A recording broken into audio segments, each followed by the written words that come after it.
Conseiller de Guillaume Kiba-Bonisolo, président de Génération un peu plus solidaire, est accompagné pour la circonstance par Madame Diarra Djeneba, vice-présidente de RGPS, et de M. Fousseni Tamadou, président de l'UDS France, UDS attendez par là, Union des Sororistes. Merci, veuillez vous asseoir.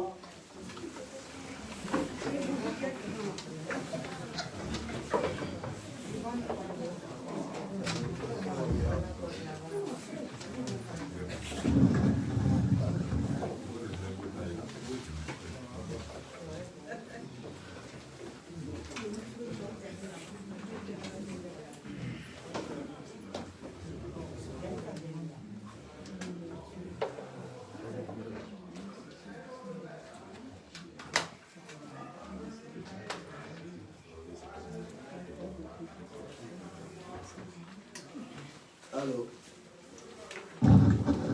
mesdames et messieurs, il est à présent 15h30. La conférence, comme préalablement établie, doit prendre fin en principe à partir de 17h, parce qu'aujourd'hui en France, il y a des contraintes. Aujourd'hui en France, je crois bien, si je ne me trompe pas, à partir de 20h, tout le monde doit censé. Un petit rappel que nous pouvons peut-être l'oubli est naturel. Pour ceux ou celles qui seront peut-être sur cette liste d'oubli, pourront nous signaler en aparté pour qu'on puisse signaler ça à la délégation, sinon au public du jour. Nous avons, mesdames et messieurs, la présence très remarquée de M. Jean-Paul Badi, coordinateur CDRP, coordinateur des plateformes des partis politiques ici en France. De l'opposition, bien entendu, M. Jean-Paul Badi, il est aussi délégué général du PDC-RDA. Merci, M. Jean-Paul, d'avoir honoré, en tout cas aujourd'hui, votre présence. Nous avons également Madame Céline Dello, déléguée générale du PDCI Seine-et-Marne. Merci à vous, Madame. Nous avons également le doyen Dje, qui est membre du comité des salles du PDCI-RDA. Ça fait beaucoup PDCI-RDA. Ce message, ça dit long. Nous, le GPS, sinon Génération un peu plus solidaire, est un mouvement, est un parti qui est bien ancré dans le secret du PDCI-RDA. Le PDCI-RDA a longtemps dragué, comme vous le dites en griffe, le GPS. Merci à vous, délégué PDCI, coordinateur PDCI, de nous avoir honoré ce jour. Mesdames et messieurs, nous allons continuer ici avec Jean-Camille, qui est le président de l'INEUR ici en France. Merci, monsieur Jean-Camille. Nous avons également enregistré la présence de Chantal Guiraud. Chantal Guiraud, qui est la présidente de l'URD. L'URD qui est le parti de la très célèbre Bonnie Claverie. Merci à vous, Chantal Guiraud. Mesdames et messieurs, à présent, ici, ce qui a été donné comme le déroulé du jour. Après la présentation des différentes délégations, nous allons très rapidement passer le micro à la très puissante combattante Madame Diarra, qui est la vice-présidente du RGPS. Madame Diarra va faire l'ouverture de cette conférence. Elle va entretenir très rapidement, en quelques minutes, l'Assemblée. Et puis, on va poursuivre avec les autres intervenants. Merci à Madame Diarra. Vous avez la parole.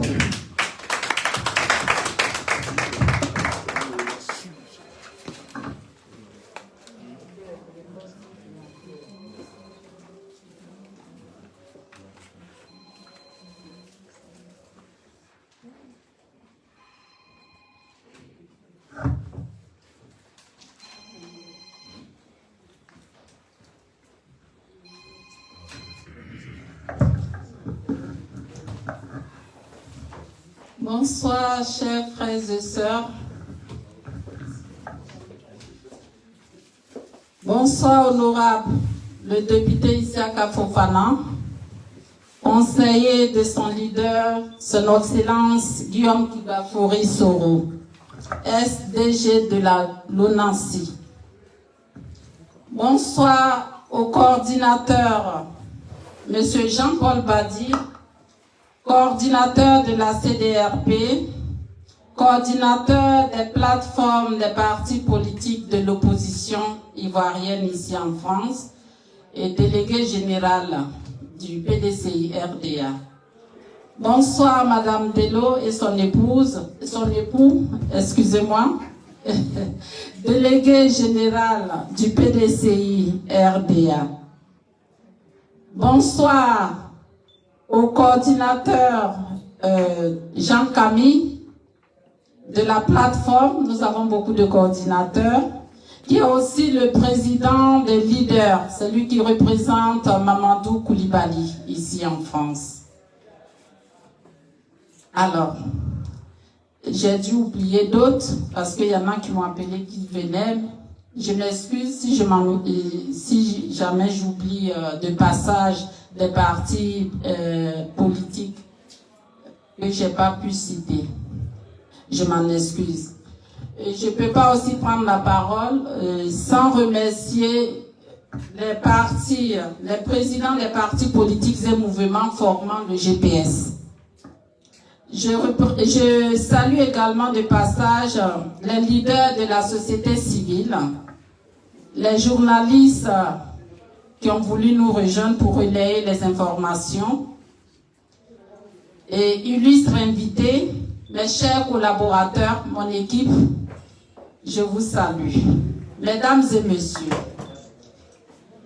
nous avons tenu à nous rassembler ce jour pour faire le point à mi-parcours de notre lutte pour l'instauration de la démocratie vraie dans notre pays. Mais avant, je voudrais respectueusement m'incliner devant la dépouille mortelle des récentes barbaries de l'ex-pouvoir et avoir une pensée pour tous nos détenus politiques depuis le 23 décembre 2019.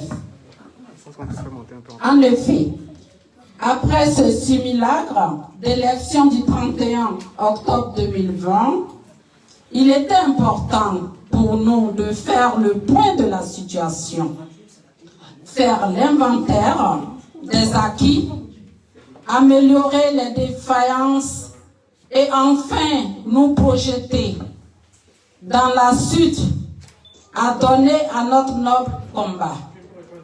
Mesdames et messieurs, nous devons être fiers de notre combat, car en si peu de temps, nous avons ébranlé les tenants du pouvoir. Nous avons dénoncé la dictature en cours en Côte d'Ivoire et nous avons décrédibilisé ce pouvoir à l'international. Et par-dessus tout, nous avons réussi à faire échouer ces élections. C'est le lieu pour moi de saluer un homme qui a su rester digne pour son peuple et qui a dit non à la dictature, son Excellence Guillaume Kibafori Soro. Oui, mesdames et messieurs, il aurait pu garder le silence et conserver son poste et tous les attributs si afférents. Mais en homme de conviction, il a choisi le combat de la liberté et de la démocratie. Pour son engagement politique, Ouattara veut sa peau, coûte et coûte, car il a osé là où certains poltrons ont décidé de vendre leur dignité. Mais quand vous êtes dans la vérité, nul ne pourra vous atteindre. Pour la mémoire de nos disparus, je vous le dis, ne tient qu'à un bout de fil. Pour la mémoire de notre disparu, pour le peuple ivoirien, nous devons tenir bon, car ce pouvoir, je vous le dis, ne tient qu'à un bout de fil. L'ex-président joue sur le temps et la division pour maintenir sa dictature. L'opposition a donc l'obligation de rester soudée et parler d'une seule voix. C'est pourquoi nous encourageons son Excellence Henri Konan Bédié, président du PDCI RDA, à tenir bon, à rassembler l'opposition et lui renouveler toute la confiance de GPS au nom du président, son Excellence Guillaume Kibafori Soro. Le thème qui nous réunit est de savoir les projections de GPS au lendemain d'une parodie électorale. GPS n'a pas changé de fusil d'épaule. La ligne de conduite de GPS reste identique, à savoir le respect de la limitation du nombre de mandats, donc du respect de notre constitution, la non-reconnaissance d'Alassane Dramane Ouattara comme président et toutes les institutions émanant de son pouvoir. GPS continuera la lutte pour la liberté de la démocratie. GPS se battra avec les moyens légaux jusqu'à l'établissement de l'ordre constitutionnel dans notre pays. Pour finir, nous voudrions remercier le peuple de Côte d'Ivoire qui a suivi dans sa grande majorité le mot d'ordre de la désobéissance civile. L'exhorter à tenir bon et le rassurer quant à l'aboutissement de notre lutte. Que Dieu bénisse la Côte d'Ivoire. Que Dieu bénisse notre patrie, notre chère patrie, notre mère. Je vous remercie. C'était Madame Diarra Souba, vice-présidente de RGPS, chargée de la diaspora et membre de GPS. Je vous remercie. Merci à la vaillante présidente de RGPS. Je vous annonçais tout à l'heure que cette dame, elle est très dynamique, elle est très ponctuée et puis voilà, elle vient de faire ses preuves. Elle n'a plus à présenter ici sur la place parisienne. Depuis belle lurette, cette dame se bat ici pour la dignité, la restauration de la dignité ivoirienne. Elle se bat ici également pour l'instauration de l'état de droit en Côte d'Ivoire. Merci à vous, Madame Diarra Souba, pour cette brillante intervention. Mesdames et messieurs, comme je vous l'annonçais tout à l'heure, que après Madame Diarra Souba, Monsieur Fousseni Tamadou, le président de l'Union des Soroïstes UDS, va donner son mot et puis on va passer la parole au conférencier du jour. Mesdames et messieurs, on va à présent remettre le micro à Monsieur Tamadou Fousseni. Merci. Merci. Bonsoir tout le monde. Bien, avant de commencer, avec la permission de notre président du groupe parlementaire GPS à l'Assemblée nationale, son Excellence M. Ishaka Fofoda, avec aussi vos bénédictions, j'aimerais que chacun de nous se lève pour réserver une minute de silence à nos morts.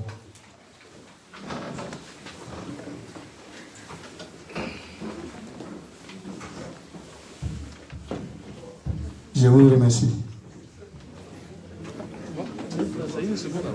Tu as fait une seconde. Une seconde. Hein? Tu as fait... Bon, d'accord. Il voulait nous voir. D'accord.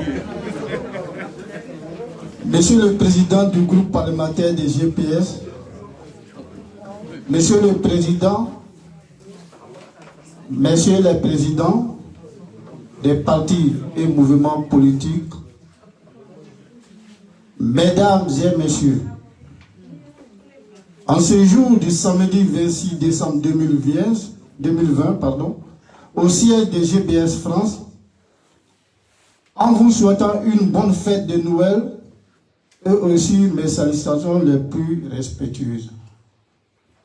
Je suis certes comblé de joie en vous recevant ici ce matin avec la dynamique dame, Madame Diarasouba, vice-présidente de RGPS France, et aussi de l'équipe qui nous a permis de trouver un moyen inimaginable pour la réussite et la concrétisation de cet événement. Je vais parler de M. Berthe Dalaba, président de E72 et président de la Ligue des droits de l'homme de Paris 17e et 20e.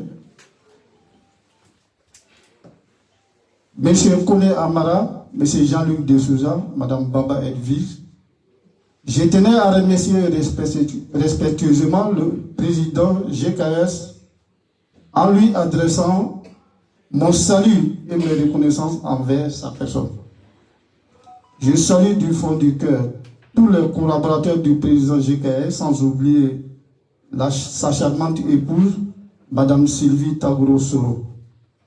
Je tenais à dire aux journalistes que vous êtes les hommes de la presse, que l'information est bien utile en ces circonstances et aux heures plus. Que nous avons, en cet ultime moment, de choisir l'homme providentiel, l'humanisme, l'homme qui est aux côtés de l'humain, dont la valeur n'est plus à démontrer, dont la compétence a dépassé les frontières ivoiriennes. Pétri de talent, l'enfant de l'ENA, nous éprouvons un réel plaisir à vous avoir ici en France, parmi nous, son Excellence, M. Fofana Isiaka. Nous tenons à vous exprimer nos vifs remerciements en vous conviant à cette conférence comme conférencier du jour, à cet événement de portée historique, inspiré par des valeurs culturelles majeures sur lesquelles reposent les sociétés africaines. En effet, nos peuples, nos tribus, nos ethnies, dans leur cheminement à différentes époques, aussi ont bien propre sein que dans leurs relations de voisinage, ont toujours su opposer le bouclier du dialogue. L'échange de la concertation aux interpellations de la passion et de la compréhension, cela pour que les poudres qui soutiennent l'édifice commun résident à l'érosion. Mesdames et messieurs, en acceptant de choisir l'honorable Isiaka, qui est chargé d'histoire, comme aussi des grands hommes qu'a connu la Côte d'Ivoire et l'Afrique de l'Ouest. Je vais parler de notre Foufou Boigné à tous, de Moké, de Sekou Sanogo, Vame Doumbia, Vanier Bitra, Zamblé Bizamblé, de Biaka Boda, de Kofi Gado, qui ont renvoyé au monde entier l'image d'un pays en marche vers le progrès, confiant en lui-même l'image du refuge des valeurs, d'hospitalité légendaire, de la fraternité vraie et du show de solidarité. Aujourd'hui, l'histoire a choisi que les enfants de la Côte d'Ivoire s'arrêtent un moment et de se regarder en face, en se souvenant de ce qui a été en ayant vu le rôle qui lui a été attelé à jouer en Côte d'Ivoire, dans la sous-région et en Afrique. Cette réelle volonté d'arracher notre pays, notre chère Côte d'Ivoire, à l'emprise de la fatalité et de l'ouvrir à la sérénité, à un avenir digne de son histoire et de sa culture. Exprimer aussi notre volonté de secouer les démons de la violence, de la haine et de tourner vers un avenir de paix et de concorde. Il s'agira moins de déchirer les pages de l'histoire, de les tourner et d'avancer. Il ne peut pas s'agir d'oublier, mais de pardonner et d'assumer ensemble les erreurs, voire les fautes. Combien qui ont eu raison d'enclencher une telle dynamique, d'engager un réel processus de réconciliation vrai, sans de but, avec des avancées incertaines. Partout, vous savez mieux que moi, en tant que l'homme politique, partout où l'on s'est montré méfiant, en méprisant ses relations, on a substitué aux règles de l'unité et de la tolérance, c'est de l'arrogance et du rejet de l'autre. Nos frères sont allés à l'affrontement sans issue. Les propres enfants du pays ont conduit leur pays à la catastrophe. C'était le génocide du Rwanda, les bras coupés de la Sierra Leone, le Libéria, l'Éthiopie. Cela n'arrive pas qu'aux autres. Que Dieu nous en préserve. Mais cela peut exister derrière des buissons de l'intolérance. La catastrophe arrive vite quand on n'a pas le courage de se parler, d'échanger, regarder l'autre en face, de faire confiance à l'autre. Souvenir inaltérable du vieux Houphouët-Boigny, s'il était présent, s'étonnerait de la situation actuelle. Plus de choses nous unissent que de nous séparent. Les parents ont bâti ensemble cette nation. Nous devrons tenir encore aujourd'hui. Nourris du passé, rencontre entre Ivoiriens, adossée à l'état de droit, à laquelle la structuration et de l'arrosage de la citoyenneté plus large et le choix d'intégration. Mesdames et messieurs, je souhaite à cette porte, en annonçant une conférence de presse à tous et à toutes. Je vous remercie.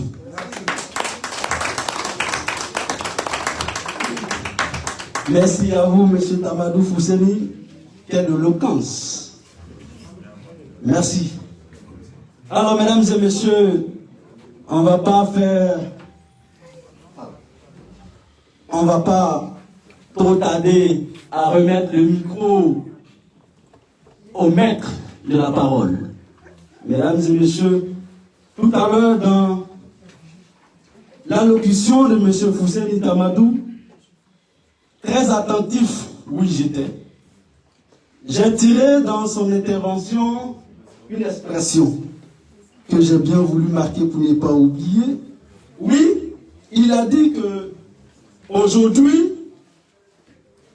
nous sommes à un événement de portée historique. Oui.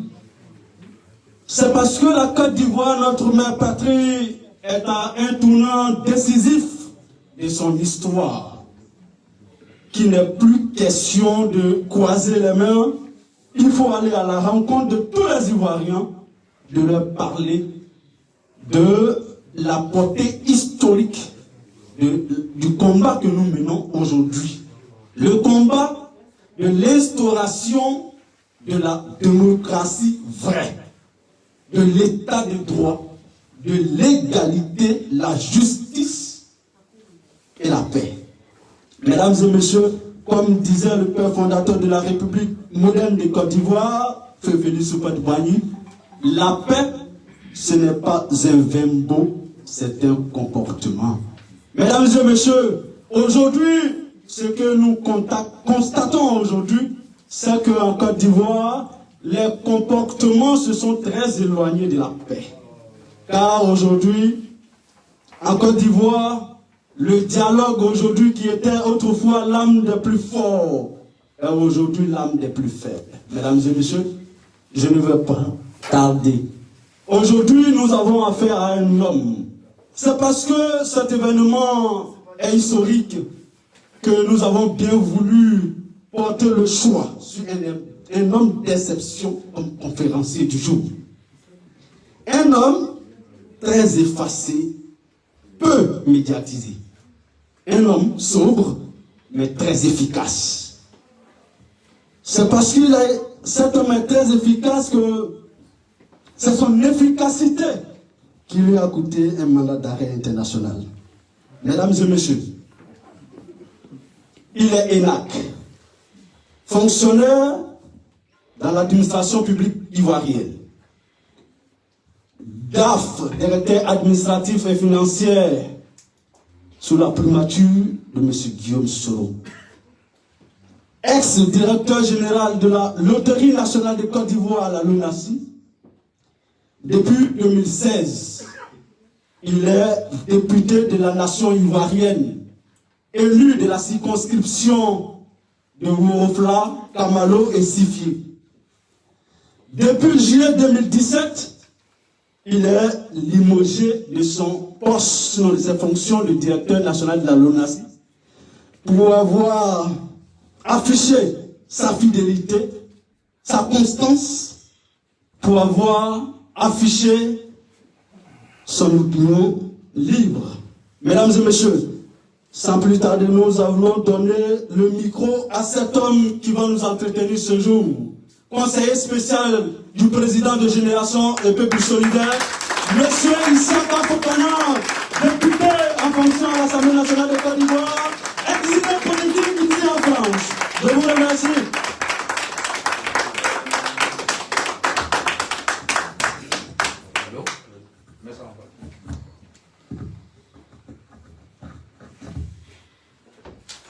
Bonsoir à tous. Je préfère dire bonsoir à tous. Vous savez, le protocole est tellement pointueux et précis que je n'ai pas envie de commettre des impairs en appelant individuellement, n'est-ce pas, les personnalités qui sont là, qui nous fait l'amitié de répondre présent à notre invitation. C'est pour cette raison vous m'excuserez bien si j'englobe, je ne vais pas dire en global.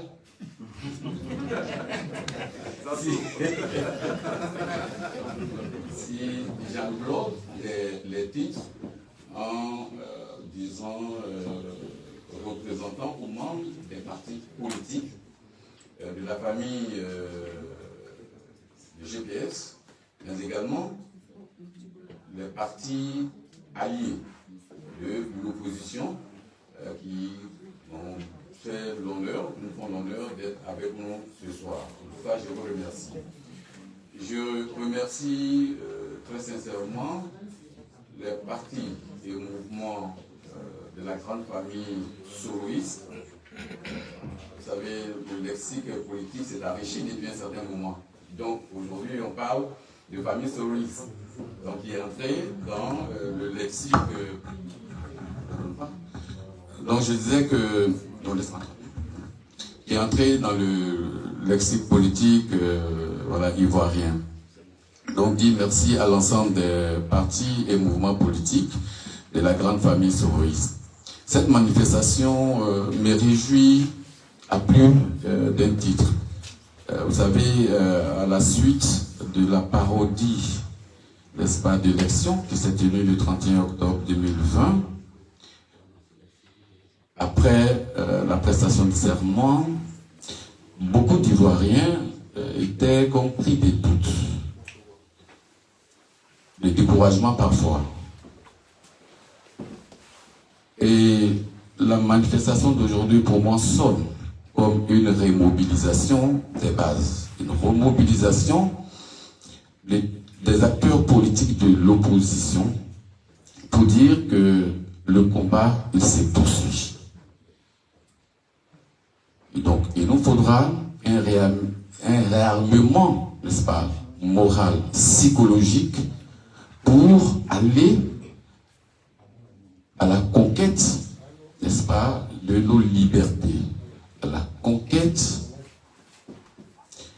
de la démocratie qui, depuis un certain moment, a reçu des coups de butoir en son sein. Donc, notre manifestation de ce soir comme l'a dit le président UDS France, est historique en ce sens-là, que c'est comme un nouveau départ que nous prenons, mais qui fait suite à tous les combats qui ont été menés pour que le monde entier voit le poids de l'opposition ivoirienne. En outre, le thème qui est choisi cadre bien avec l'actualité du moment, les perspectives au GPS. Mais je peux dire qu'au-delà des GPS, cette interrogation s'adresse à toute l'opposition, à toute la Côte d'Ivoire. Est-ce que nous devons abdiquer, nous devons nous résilier à la suite de cette parodie d'élection pour dire, bon, il est passé, il est président, on s'assoit et on regarde. Donc, les propos qui vont suivre tout à l'heure essaieront de donner une réponse à cette interrogation. Mais, comme je l'ai dit, c'est un thème d'actualité, donc dynamique. La vérité qu'on peut dire aujourd'hui peut être nuancée demain au regard des événements qui peuvent survenir entre-temps. Ça, c'est une première précision que je fais. La deuxième, c'est à la faveur des échanges que certains thèmes qui pourraient ne pas figurer dans les propos liminaires pourront être abordés. Et le troisième, les positions qui vont être évoquées ici ce soir sont à la lisière entre les positions personnelles et les positions de la formation politique, du mouvement politique et GPS. Étant entendu, comme je l'ai dit, c'est des sujets extrêmement importants. Donc, la position officielle de GPS va être donnée par le président fondateur de GPS. Pour ma part, comme je l'ai indiqué, ça peut être des positions personnelles, mais aussi des positions largement partagées par d'autres membres de notre mouvement politique. Alors donc, avant de commencer mon propos aussi, je voulais faire une petite rectification. Le président UDS France en me présentant a dit que j'étais le président du groupe parlementaire Rassemblement. J'en suis le vice-président. Un des vice-présidents, il y en a deux. La présidence est assurée par l'honorable Kamara Loukman, que je salue au passage pour son courage, sa détermination, son abnégation, parce qu'après un an pratiquement de prison, il est sorti, il a accepté d'assurer la présidence du groupe parlementaire, quand on sait aujourd'hui que même les députés, malgré leur humilité, ne sont pas à l'abri, n'est-ce pas, des poursuites. Donc je voudrais remercier et féliciter le camarade, l'honorable Kamara Loukman. Chers frères et sœurs, les élections présidentielles se sont tenues en Côte d'Ivoire le 31 octobre 2020. Mais les lampions sont loin d'être éteints tant elles ont été émaillées d'incidents graves, entraînant de facto des lourdes conséquences au très plan humain, nombreuses pertes en vies humaines, traumatisme de la population, sociale, mise à mal de la cohésion sociale avec les conflits interethniques et la résurgence des thèses de répit identitaire et politique avec la crispation du champ politique marqué par sa bipolarisation entre le RHDP au pouvoir et le bloc de l'opposition. Ces élections ont connu ce triste sort en grande partie à cause du président sortant qui, en violation flagrante de la Constitution, a décidé de briguer un troisième mandat. Cette décision a été rejetée par l'opposition dans son ensemble, accompagnée en cela par la très large majorité sociologique de la population. Les premiers éléments de ce drame politique ont été perçus depuis plus d'1 an avec une furie qui est allée s'amplifiant contre le mouvement Génération et Peuple Solidaire. Profitant de l'arrivée avortée le 23 décembre 2019 du président Guillaume Soro en Côte d'Ivoire, le pouvoir Ouattara en a profité pour liquider pratiquement GPS. Une majorité significative de sa direction est arbitrairement arrêtée, au nombre desquels des députés. Le président lui-même est contraint à l'exil avec certains de ses collaborateurs. Cette traque du GPS avait en réalité pour objectif d'écarter son leader de la cause présidentielle, car candidat sérieux et ou gênant. Ces manœuvres du pouvoir d'Abidjan se sont poursuivies pour aboutir à la condamnation à 20 années d'emprisonnement le 28 avril 2020 à la suite d'une parodie de procès, facilitant du coup la mission confiée à la CEI de l'exclure de la liste électorale en dépit d'un arrêt de la Cour africaine des droits de l'homme demandant de surseoir à l'exécution de la décision de la justice ivoirienne. À l'instar du cas Guillaume Soro, tout le processus électoral a été jalonné par des contorsions juridico-politiques orchestrées par le pouvoir dont la finalité était de réussir le passage en force de M. Ouattara pour son 3e mandat illégitime et illégal. Installé dans le sang, les larmes et le traumatisme psychologique du peuple ivoirien, M. Alassane Ouattara a précipité la Côte d'Ivoire dans l'incertitude, avec notamment l'arrestation de plusieurs cadres, plusieurs leaders de l'opposition. Dans ce contexte de forte crispation politique, marqué par des récurrentes violations de la Constitution, des reculs démocratiques et des violences psychologiques et physiques, l'apport de GPS au débat politique est attendu, car porteur pour la suite du combat, porteur d'espoir pour la suite du combat de l'enracinement de l'état de droit et de l'alternance politique. Ce qui laisse entrevoir, de mon point de vue, des perspectives meilleures pour ce mouvement politique. Il faut rappeler que GPS a été porté sur le fonds baptismaux par le président Guillaume Soro en vue de participer au débat politique en Côte d'Ivoire et surtout mener la politique autrement. Cette ambition a été très vite contrariée par le pouvoir RHDP à travers une politique de répression savamment préparée. Cette arme de M. Alassane Ouattara contre le GPS trouve son origine dans le refus du fondateur de GPS de rester dans l'escarcelle du RHDP.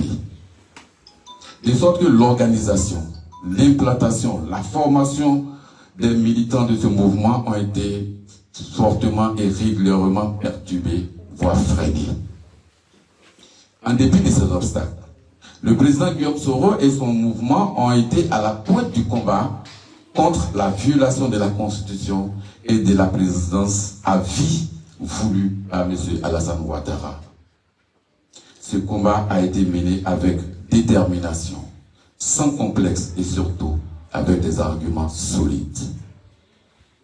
Malgré la situation de fait qui prévaut aujourd'hui au sommet de notre État, le GPS peut et doit éprouver un sentiment de fierté, tout comme l'ensemble de l'opposition, avec à sa tête le président Henri Konan Bédié.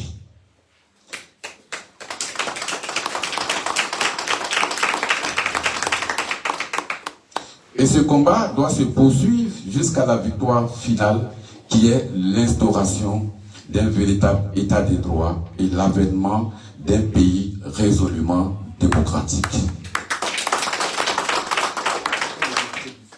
Pour atteindre ces résultats, le GPS doit poursuivre sa structuration et son implantation sur toute l'étendue du territoire national et dans la diaspora.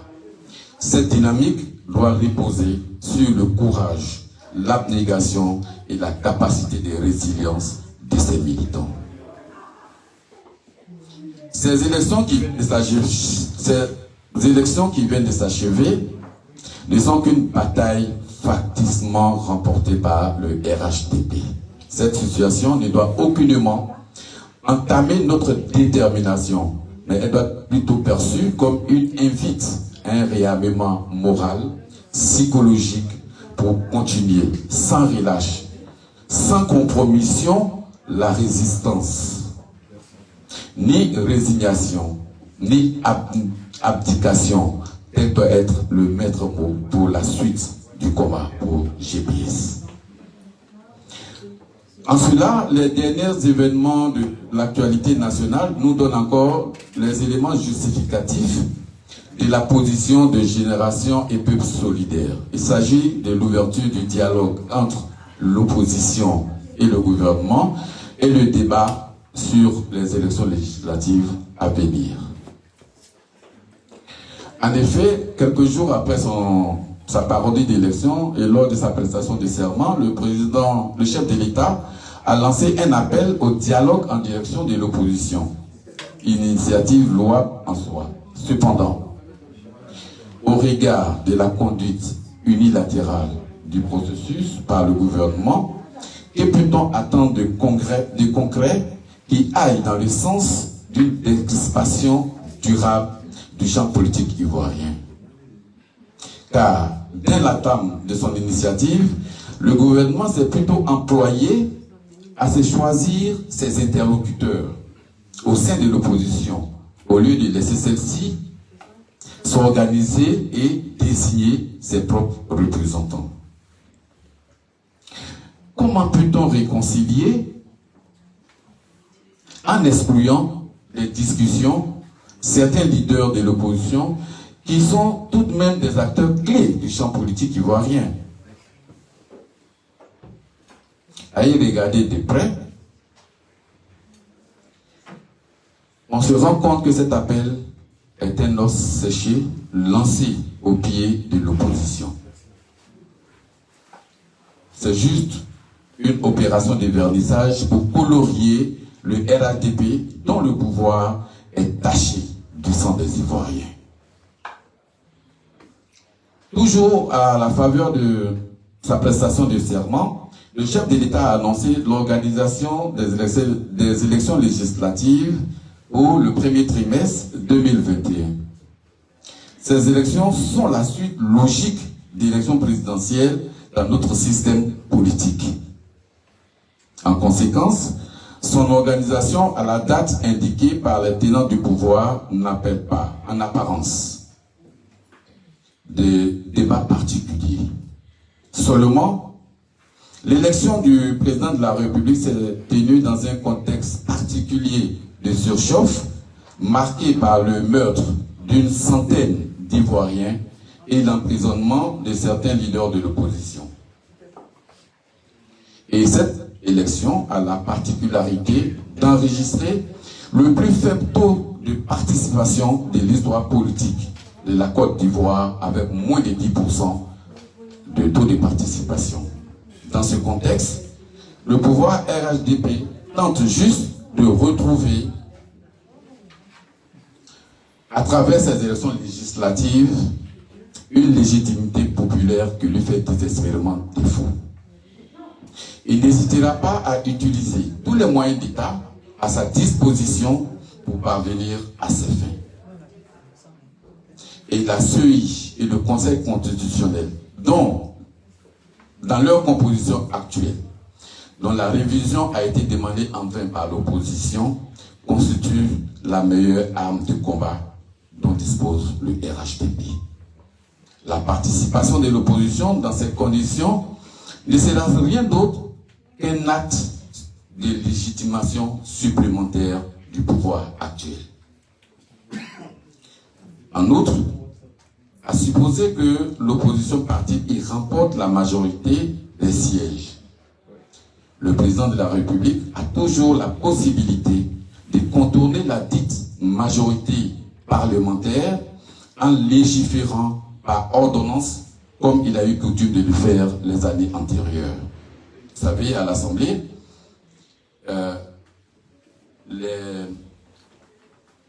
les domaines d'activité sont bien définis. Et la loi organique permet seulement au président de la République de légiférer par ordonnance dans les domaines économiques et financiers. Mais pour les autres domaines, lorsque l'exécutif doit prendre une ordonnance, il faut une loi d'habilitation qui est votée par le Parlement.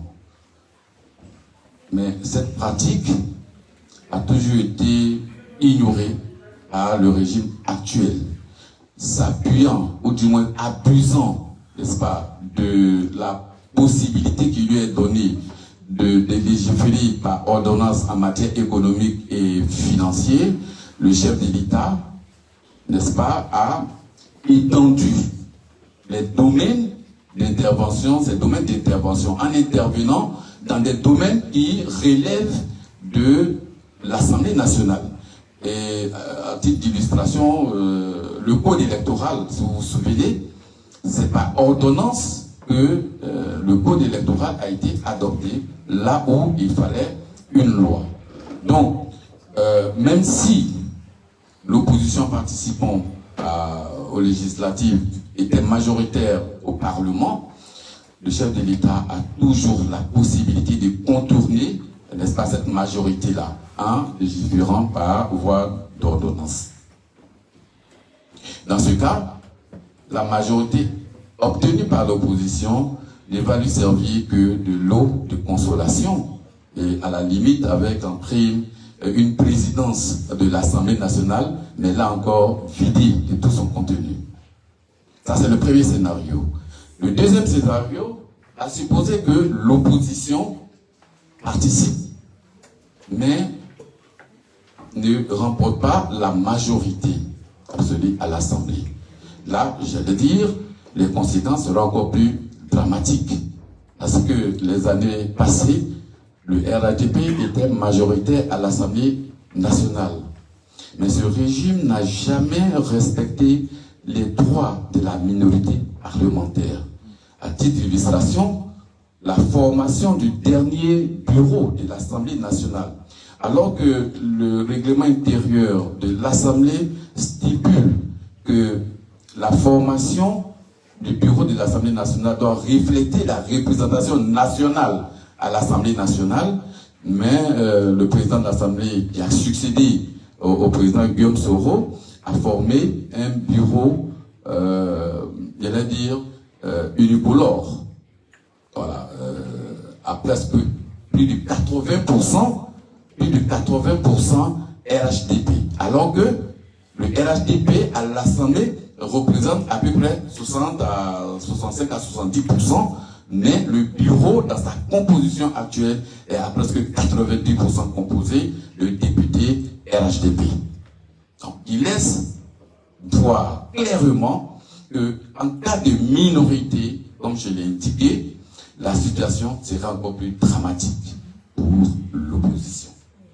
En plus de ne pas voir ces préoccupations prises en compte à l'Assemblée nationale, ce qui va arriver, il va y avoir une rupture de capital confiance entre les partis politiques et le peuple de Côte d'Ivoire.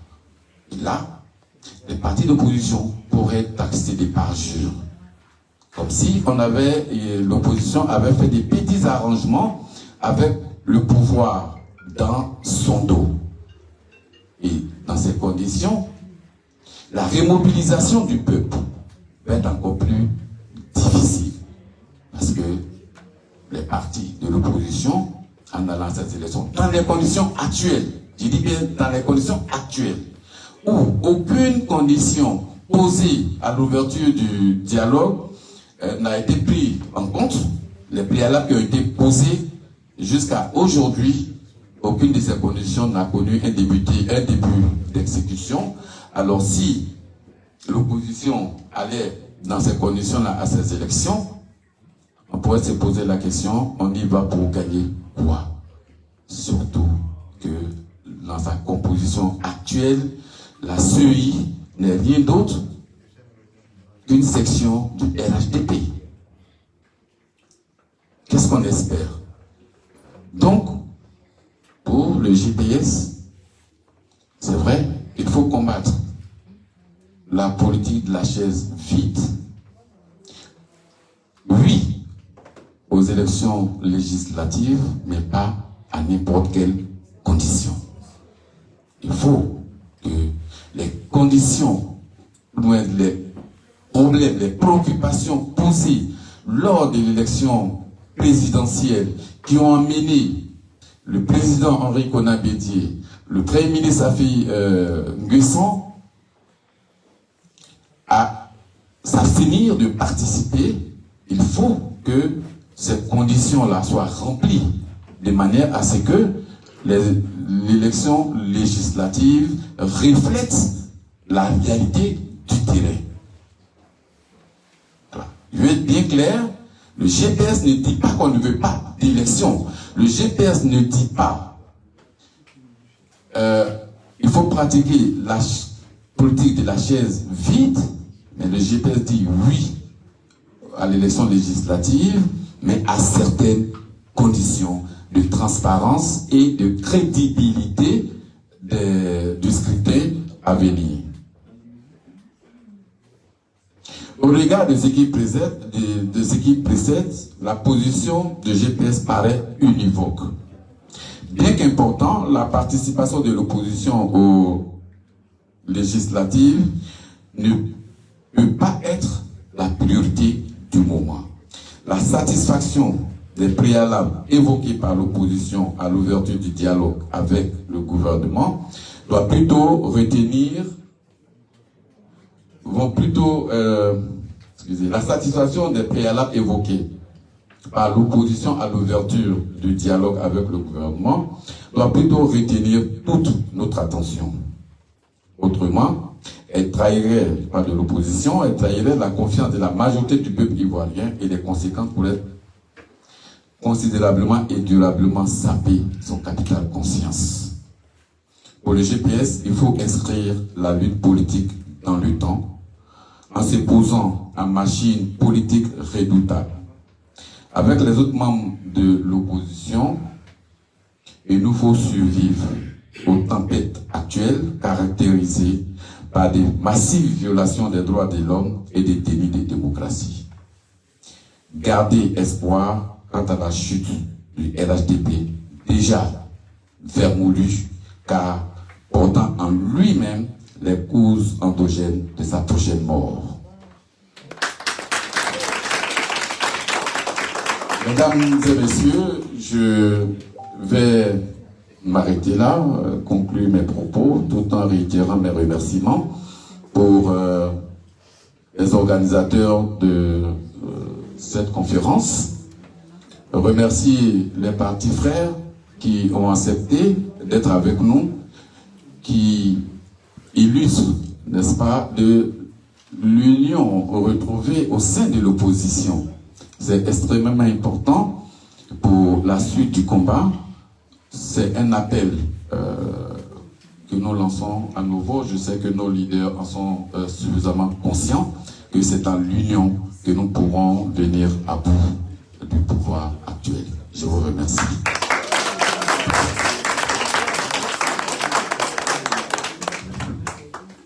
Merci à notre illustre conférencier du jour, à la personne de l'honorable Issaka Fofana. Alors, très rapidement, nous avons ici des journalistes avec nous qui, n'est-ce pas, veulent, comme à l'accoutumée, poser certaines questions à nos officiels. Alors, je veux très rapidement annoncer, sinon enregistrer les questions, on ne va pas prendre plus de 5 questions. Si. Donc,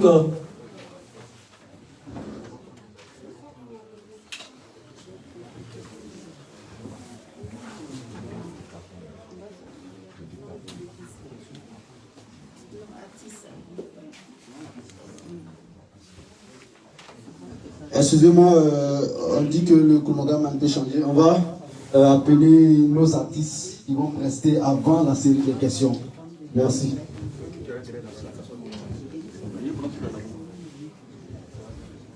C'est donc à la suite de l'intervention de l'honorable conférencier que nous allons ouvrir la page des artistes.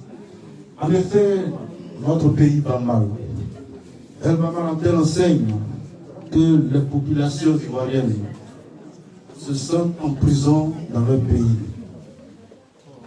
Et il nous appartient de lutter. Beaucoup ont pensé que la nouvelle lutte, nous parlons de nouvelle lutte, parce que beaucoup ont pensé que notre leader Soro allait se mettre dans les armes.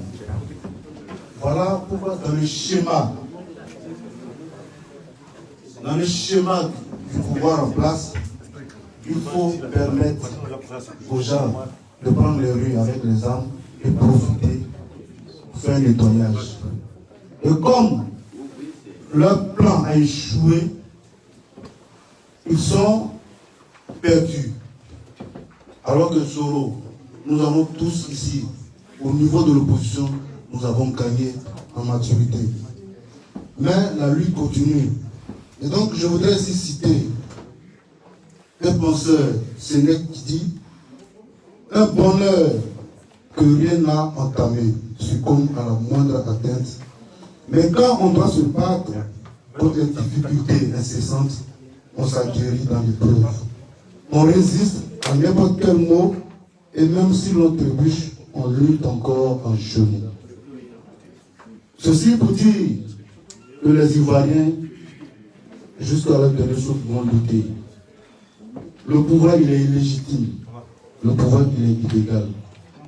Mais quand un peuple est debout, souvenez-vous de la chute du mur de Berlin.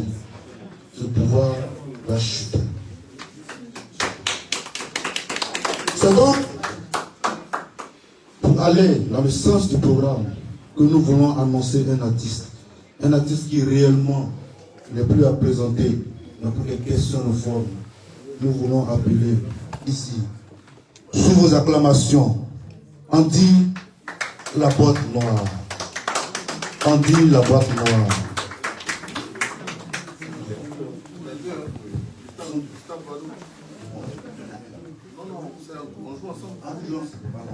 Donc, excusez-moi pour le protocole.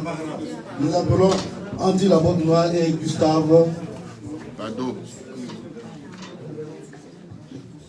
Et donc, on me fait vous dire que juste après la conférence, il y a un repas qui est servi. Nous n'avons pas à la maison, nous allons ensemble partager le repas qui annonce la libération du peuple de Côte d'Ivoire. Andy la boîte noire et Gustave. La parole au micro.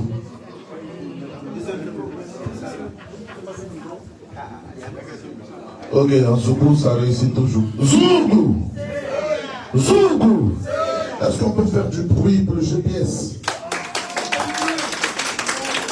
Faites un peu de bruit parce que c'est un bruit confiné.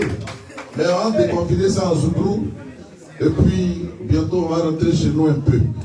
Zougou! Nous on dit, on ne veut pas troisième mandat à Alassane. On ne veut pas troisième mandat. On n'a jamais voulu un troisième mandat à Alassane. On ne veut pas troisième mandat. Yes, Siamano. Siamano. Vous ne voulez pas chanter. Quand on est dans un combat, à un moment donné, on devient tous des chanteurs. À un moment donné, on peut devenir des zénacs. Et puis à un moment donné, si le combat nous demande de devenir des femmes, on peut devenir Madame Jarasuba. C'est tout ça qui fait le combat. Donc à présent, c'est pause musique. Devenons tous des chanteurs. Yes, Ameno. Ameno.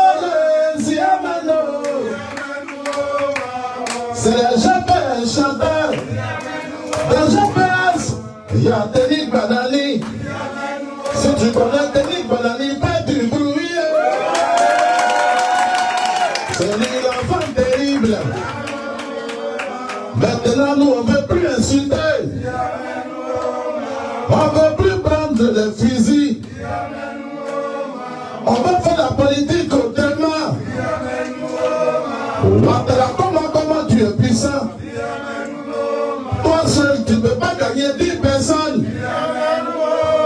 Il faut arrêter ta magie. Yes, Yamano. Isaka Baba. Ah, tout ça, c'est la même chose. Baba Isaka Profana, c'est la même chose.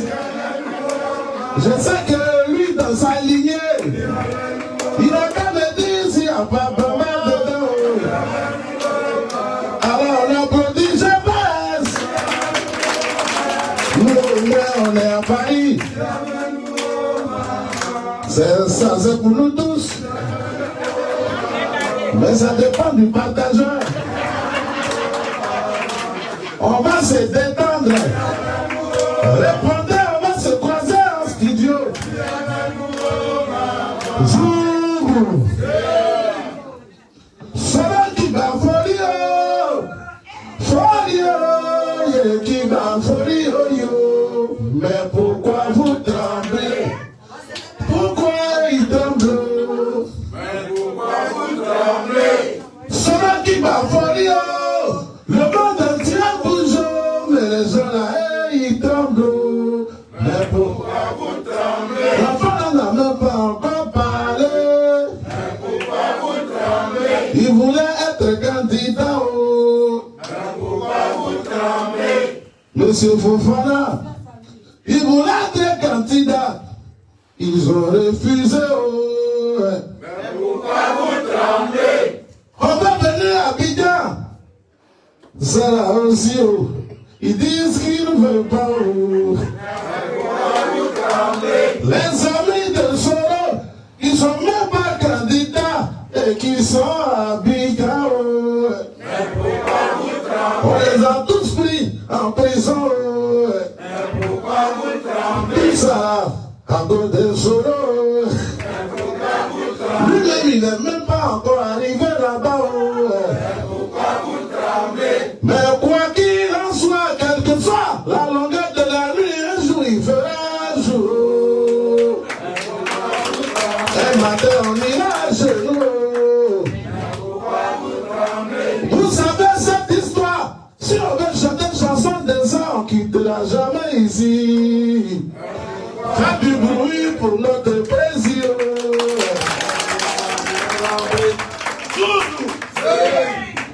Bon, c'est pas un concert, c'est une conférence, on a fini. Applaudissez pour vous, du courage. Merci, monsieur, merci. C'était Andy Laporte et Gustave Bado. Toujours restons debout.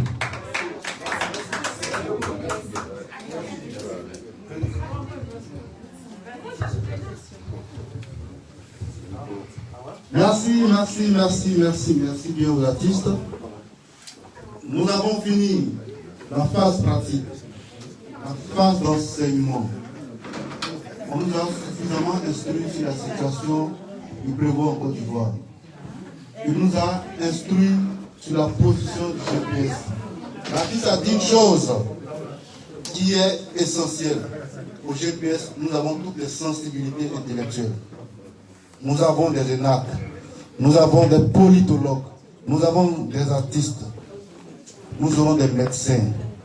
Ceux-là même, lorsque nous allons reprendre le pouvoir, nous vont consulter les membres du RHPP. On lui dira, Joe, qu'est-ce qui n'a pas marché? Ils vont venir voir le docteur. Ils lui diront, ah vraiment, c'est Satan qui a pris ma tête. Voilà pourquoi je suis rentré dans le 3e mandat. Il va falloir que nous allons devant. Et donc, après les interventions, nous allons laisser les journalistes présents pour poser des questions. Et donc, les journalistes, nous allons aller rapidement. Vous allez juste lever la main nous allons vous passer le micro et vous allez poser votre question. Ok, donc voilà comment nous allons faire. Le premier, nous allons prendre la série de 3 questions. La série de 3 questions. Le premier journaliste se lève, il se présente, il pose sa question. Bonjour à tous, moi c'est Kamar Alassane de Radio Armada. C'est un plaisir d'être parmi vous ce soir. J'ai eu à prendre quelques membres de l'UDS dans mes différentes émissions. J'ai eu à couvrir également les marches, les meetings, les sittings des organisations, que ce soit société civile, que ce soit partis politiques un peu partout à Paris ici. Donc la question, elle est pour, je pense, pour Madame Diarra Souba, pour en gros tout le monde. Il est beau de tirer les leçons, de faire des perspectives, de se pencher sur l'avenir, quelle va être la suite du combat. Alors la question que moi j'aimerais savoir, il est bon de faire des beaux discours, mais concrètement, il faut être pratique sur le terrain. Il faut des hommes capables sur le terrain. Aujourd'hui, en France, on voit vos mobilisations, on voit de quoi vous êtes capable, de ce que vous faites, c'est important, c'est salutaire. Mais en Côte d'Ivoire, c'est là le champ, c'est là le terrain de jeu. Quels sont vos moyens, étant que les leaders dont vous représentez ici sont tous en exil aujourd'hui, mais quels sont vos moyens dont vous disposez pour pérenniser les actions, non seulement de ces partis en Côte d'Ivoire, mais aussi à leur permettre d'aboutir à une réconciliation comme vous le souhaitez dans vos différentes interventions, et aussi à changer la donne aujourd'hui en Côte d'Ivoire, c'est-à-dire à changer la situation comme vous ne voulez plus Alassane à la tête étant élu pour un 3e mandat, ce qui est contesté par la majorité des Ivoiriens. Quels vont être les moyens aujourd'hui de changer cette donne et d'aller en avant comme vous le souhaitez? Merci bien. Nous allons prendre un deuxième intervenant rapidement.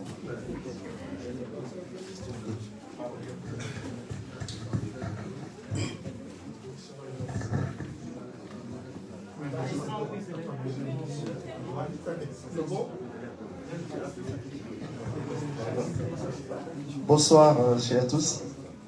Bonsoir, honorable. Je me présente, je m'appelle Curtis, je suis membre de GPS. Alors, ma question a 3 volets.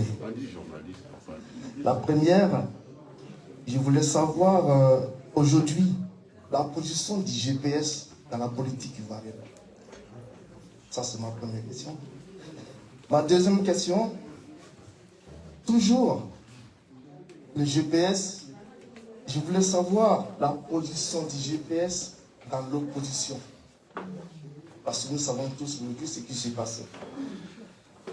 Alors, je voulais savoir aussi la position du GPS, comme je l'ai dit tout à l'heure, dans l'opposition, vu beaucoup de divergences sur la participation des législatives ou non. Alors, ma troisième, c'est la dernière, je ne vais pas prendre tout le temps. Étant membre du GPS, quel chemin, quelles sont les directions à suivre aujourd'hui, vu que notre leader est en train d'être isolé? Je vous remercie. Merci bien. Comme les questions sont longues, ce serait que nous prenons 2 questions, nous pouvons répondre et puis on va passer à l'autre question.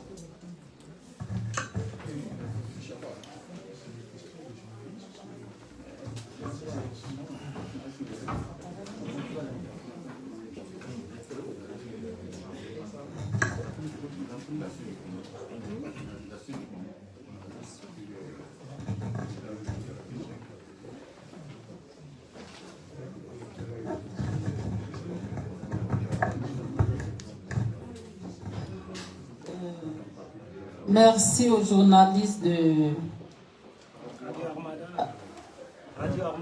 Radio Armada. Votre question, excusez-moi, au moment où vous me posez, on me parlait en même temps, je n'ai pas bien servi, mais je pense qu'en grosso modo, c'était la suite du combat. D'accord. C'est une question pertinente. Vous savez que le fait que, moi c'est mon avis personnel, parce que le président de GPS ne s'est pas encore prononcé, vu les législatives à venir. Il ne s'est pas encore prononcé, mais pour moi, le fait que l'opposition a accepté de s'asseoir, moi c'est mon analyse politique, le fait que l'opposition a accepté de s'asseoir à la même table de négociation que le parti au pouvoir, ça veut dire que nous avons abdiqué, nous avons reconnu la légitimité d'Alassane Dramane Ouattara. Moi, c'est mon avis à moi. Et c'est mon avis personnel. Donc, j'ai pas trop de choses à dire là-dessus. Je vais passer le micro à l'honorable Isiaka. Il va vous donner quelques éléments sur la stratégie à venir. Merci.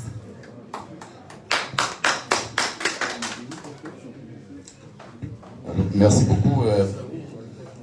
Pour la suite du combat, je vous ramènerai quelque part à l'histoire, même l'histoire française, lorsque le général de Gaulle, en Angleterre, il a lancé un appel. Mais avant que l'appel se procède, vous relisez l'histoire, il a lancé plusieurs appels, mais qui se sont soldés par des échecs. Il a fallu la situation en Algérie. En Algérie, pour ceux qui se souviennent, en Algérie, le coup d'État manquait des généraux français en Algérie, qui a permis, n'est-ce pas, de changer la donne. Donc, pour dire que clairement, la lutte politique, il faut l'inscrire dans le temps. Dans mon intervention tout à l'heure, j'ai dit, ce n'est juste qu'une bataille qui est factiquement gagnée par le RHDP. Et je pèse mes mots. J'ai dit bien bataille et puis factiquement. Donc, une bataille peut être gagnée ou perdue. Mais ça ne veut pas dire qu'on a perdu la guerre. Et quand il dit factice, parce que justement, cette victoire, est-ce qu'elle est l'émanation du peuple en tant que tel? Je dis non. Parce que quand vous voyez le taux de participation, ça veut dire que le peuple, dans sa majorité, n'a pas adhéré au troisième mandat. Donc, qu'est-ce qui permet au pouvoir de s'installer? C'est les moyens d'État. Il y a l'armée, il y a la police, ainsi de suite. Mais qui, dans une logique, dans un combat, ont toujours leurs limites face à la détermination des peuples. Ici, il faut plutôt appeler à la détermination du peuple souverain de Côte d'Ivoire de retrouver, n'est-ce pas, cette prérogative. Le pouvoir appartient au peuple. Et il est exercé dans l'intérêt du peuple. En démocratie, je dis bien. Donc les moyens dont l'opposition dispose, c'est des moyens conventionnels. C'est l'appel à la mobilisation. Je parlais tantôt de réarmement moral et psychologique. Parce que, il ne faut pas oublier que ces élections ont été émaillées d'incidents qui ont entraîné, dans une certaine mesure, un traumatisme au niveau des populations. Il y a eu quand même une centaine de morts. On a vu la tête d'un Ivoirien être utilisée comme un ballon de football. Ça s'était jamais produit en Côte d'Ivoire. Vous voyez jusqu'à où nous sommes allés au niveau de la violence. On a atteint un certain niveau. Et il faut prier très rapidement qu'on n'aille pas au-delà, parce que l'Ivoirien n'était jamais arrivé à ce niveau de violence. On n'était jamais allé à désacraliser la vie humaine. C'est ce point que nous avons atteint. Donc, vous ne pouvez pas demander à cette population-là, de jour au lendemain, après ces événements, de ressortir comme si de rien n'était. C'est là que nous parlons de réalignement moral et psychologique. Il faut lui donner du temps au temps. Et c'est en cela que je dis que je me réjouis de cette manifestation. Parce que si tout s'arrêtait, là, il y avait des raisons de désespérer.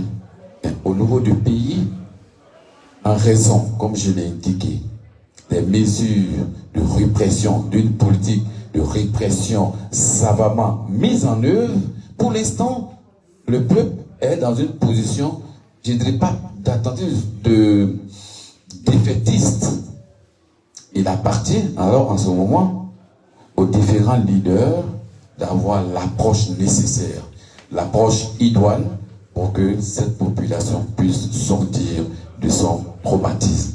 Et au niveau de la diaspora, comme on le fait, il faut multiplier ce genre d'activités pour montrer que l'opposition n'a pas abdiqué, mais c'est plutôt un repli stratégique en vue de revenir. Alors, quand on demande de quels moyens dispose l'opposition, ça me donne l'occasion, d'accord, de revenir sur un fait. Parce que très vite, la presse, en cela entraîné par des militants qui n'ont pas compris le sens de certains propos du président Guillaume Soro lorsqu'il a dit au 31 octobre, il ne va pas avoir d'élection. Très vite, c'est vrai que bon, les gens sont tellement pressés de voir M. Ouattara partir du pouvoir. On pensait qu'il descendra avec des bazookas, des chars, combat, pour chasser Guillaume Soro, pour empêcher des élections. Non, ce n'est pas de ça qu'il s'agissait. Il a dit qu'il ne va pas avoir des élections. Mais dans les standards internationaux de la démocratie, de l'état de droit, lorsqu'un président est élu avec moins de 10% de taux de participation, est-ce qu'on peut dire qu'il y a eu des élections? Il y a eu moins de 10%. Il a dit qu'il ne va pas avoir des élections en appelant les militants de l'opposition dans le cadre de l'exécution du mot d'ordre de la désobéissance civile. Restez chez vous, n'allez pas aux élections. Et le taux de participation qu'on a enregistré nous permet de dire que le pari, le défi qui a été lancé a été relevé par l'ensemble de l'opposition. Donc tout ce qui nous voyons aujourd'hui n'est rien d'autre qu'un passage en force. Et mon deuxième niveau d'intervention sur ce point précis était que lorsque le président Guillaume Soro a demandé à l'armée de prendre ses responsabilités, on a vu une certaine presse donner une interprétation univoque. Il dit bien une interprétation univoque à l'appel lancé par le président Guillaume Soro. Mais cette interprétation, en réalité, c'était le souhait secret de ceux-là qui étaient enfouis dans leur subconscient, qui voulaient faire porter par Guillaume Soro. Guillaume Soro n'a jamais dit à l'armée allez renverser M. Ouattara. Il a dit, il a invité l'armée à prendre ses responsabilités. Mais l'appel a été lancé dans un contexte particulier.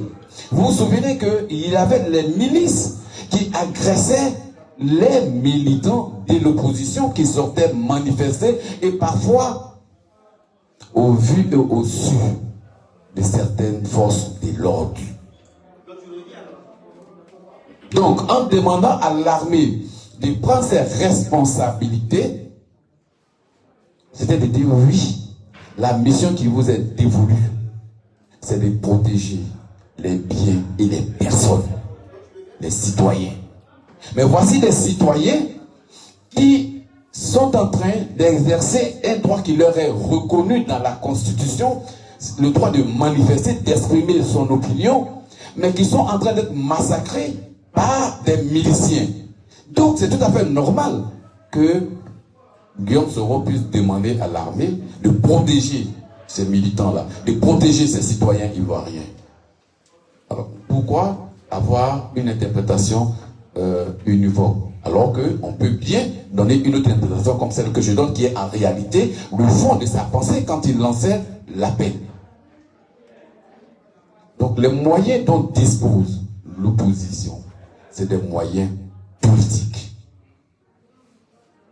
qui est la mobilisation de nos militants, qui est le dialogue en obtenant, en passant au dialogue pour obtenir, comme je l'ai indiqué dans mes propos, obtenir les garanties d'un scrutin, n'est-ce pas, d'un scrutin transparent.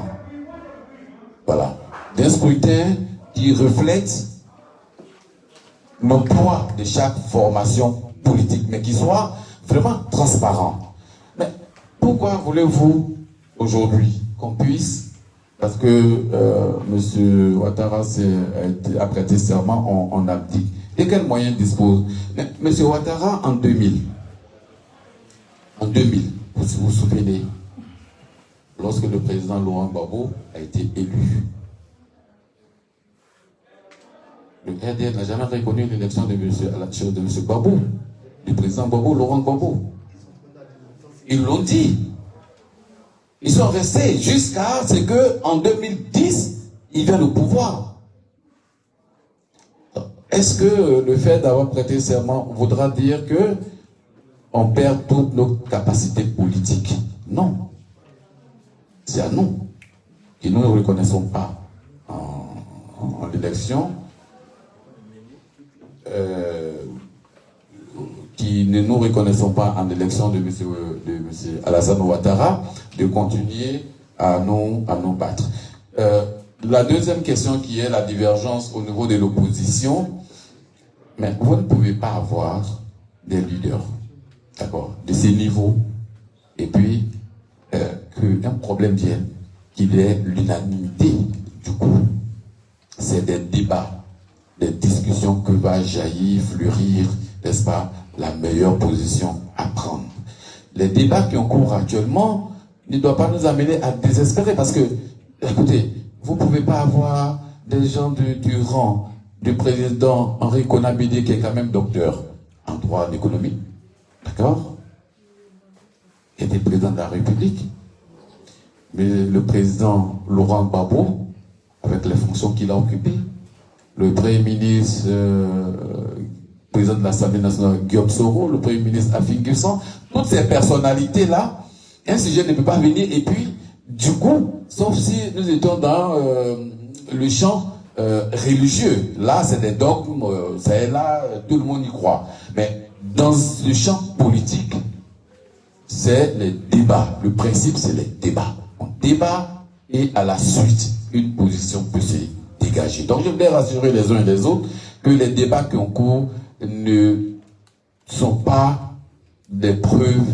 de division, mais bien au contraire. Voilà, c'est vraiment ce que je voulais dire sur la divergence, et c'est pour cette raison, dans mon propos, j'ai dit, la position que j'exprime est d'abord une position personnelle. Même si elle est partagée par une grande majorité de membres du GPS, mais c'est une position personnelle. Je vous remercie. Nous continuons les questions. Bien avant vous, s'il vous plaît, il y a un monsieur qui est là.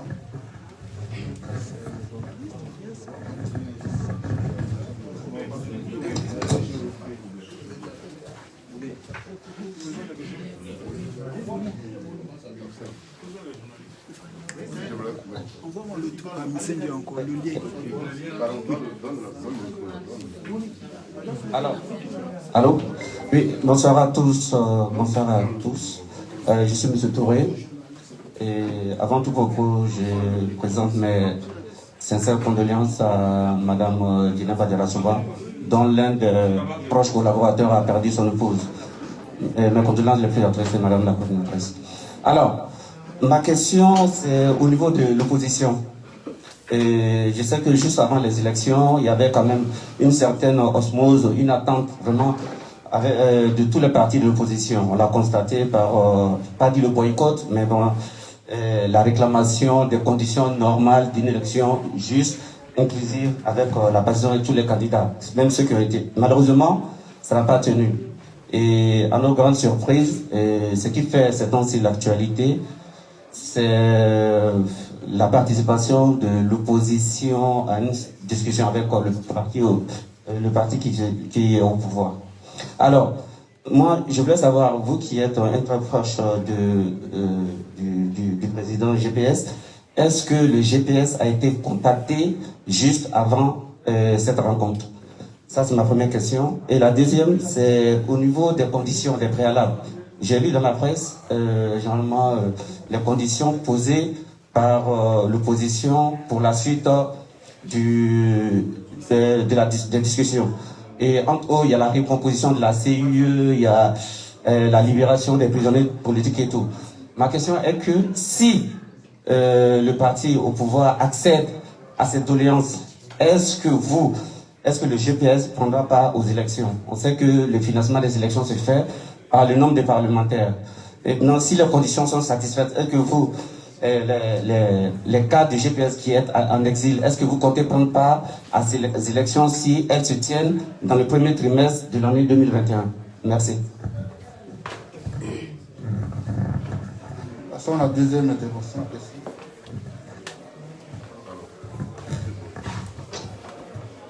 Bonjour à tous. Je suis Estelle, membre de l'URD, Bonnie Claverie. J'entends bien l'exposé du député. Et bien, ma question, c'est si les conditions ne sont pas réunies pour participer aux législatives, quelles seront la position à venir? On fait quoi finalement? C'est ça ma question. Merci bien, nous allons passer le micro à la table de séance, mais nous voudrions rappeler aux uns aux autres que les questions, c'est pour les journalistes. Voilà. Donc, on a accepté ces 4 questions. De grâce, si vous avez d'autres questions, ce soir les journalistes, table de séance.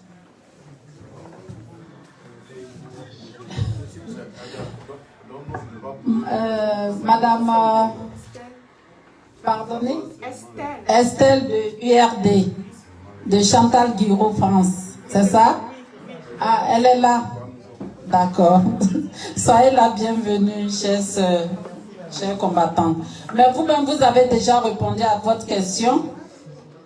Si les conditions ne sont pas réunies, nous nous battons pour légitimiser nos constitutions. Nous avons dit au début que la constitution a été violée, n'est-ce pas? Et nous avons ici nos leaders qui sont en exil, qui sont privés de leur droit de vote. Nous avons aussi des leaders là-bas comme son Excellence Henri Konan Bédié, qui a eu un blocus, dont son numéro 2 est incarcéré, qui est gravement malade. Selon les dires des uns et des autres, qui a été évacué d'urgence ici en France, dans un état critique. Nous avons aussi le président Afin Guessan, on ne sait pas dans quelles conditions il est. Nous avons le président Mamadou Koulibaly, qui est en train qui n'est pas dans un coin stable, comme plusieurs de nos cadres là-bas, voilà, qui dorment ici aujourd'hui, demain, qui sont ailleurs. Et toutes ces conditions, avec les braves femmes, depuis dans vos cellules, je vous salue. Les braves femmes, comme les Anne Bonifon, les Aminata Kone, les Balé Pupil Chéri, etc. Et nos députés aussi qui ont été incarcérés, sans que leur immunité parlementaire ne soit levée.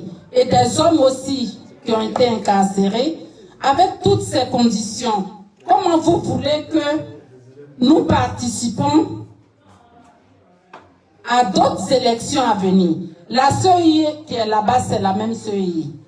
Les conditions ne sont pas remplies. Qu'est-ce qui prouve que si l'opposition va aux élections, aux législatives, ça sera transparent. Rien ne nous garantit. Avant que ça ne soit transparent, avant que la garantie ne vienne, nous avons eu des préalables. Les préalables, c'est quoi? Libérer tous nos prisonniers politiques. Sans exception. Ça fait un. Les réformes de la CEI, il faut que ça soit réformé jusqu'en profondeur. Ça fait deux. Nos exilés, nos leaders, à commencer à son Excellence Guillaume Kibafori Soro, qui est pourchassé ici, un enfant du pays, même en exil encore, qui est pourchassé.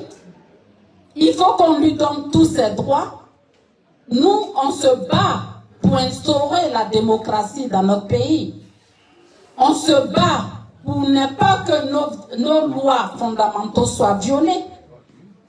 Mais tant que tout ça, c'est encore au point mort, qu'est-ce que vous voulez qu'on en dise? Donc, si les conditions ne sont pas réunies, rien ne prouve que nous allons avoir l'opposition, toute l'opposition unie. Parce qu'on est en train de se tromper.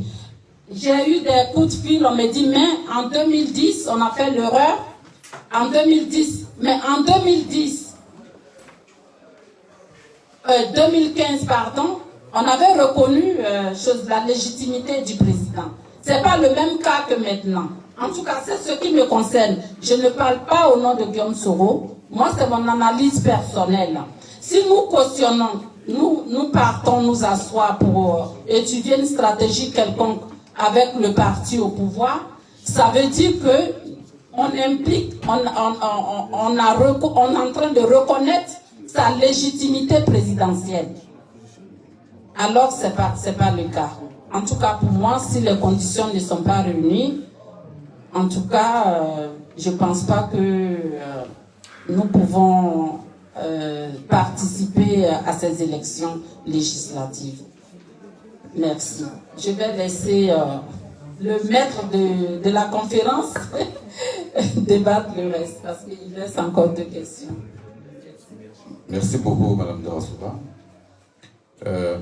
Une des questions, c'est de savoir si le GPS a été convié aux négociations. Et puis, à la limite, la suite. Le GPS n'a pas été convié aux négociations. Et dans mon propos liminaire, je l'avais indiqué en disant que le gouvernement s'est arrogé le droit de choisir ses interlocuteurs.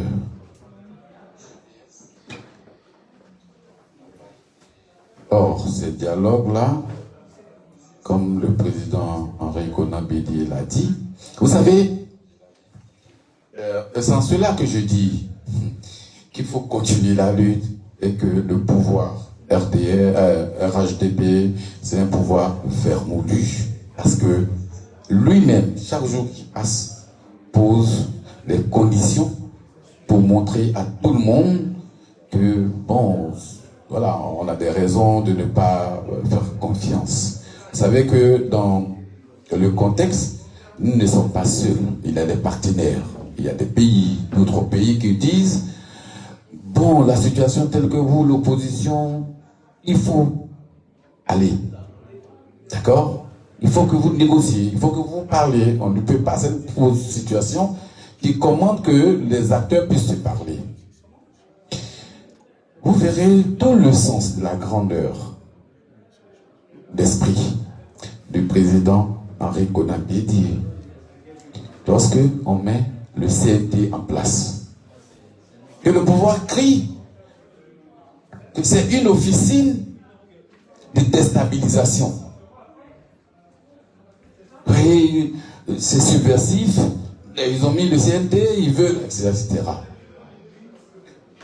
le pouvoir s'est agrippé pour même faire un blocage et justifier toutes les violations possibles des droits de l'homme qui ont pu se passer, l'arrestation des leaders, ainsi de suite, ainsi de suite. Un politique averti, vous avez vu que la deuxième sortie du président Bédié a été de dire, en lieu et place du CNT, nous recommandons, nous demandons l'ouverture d'un dialogue inclusif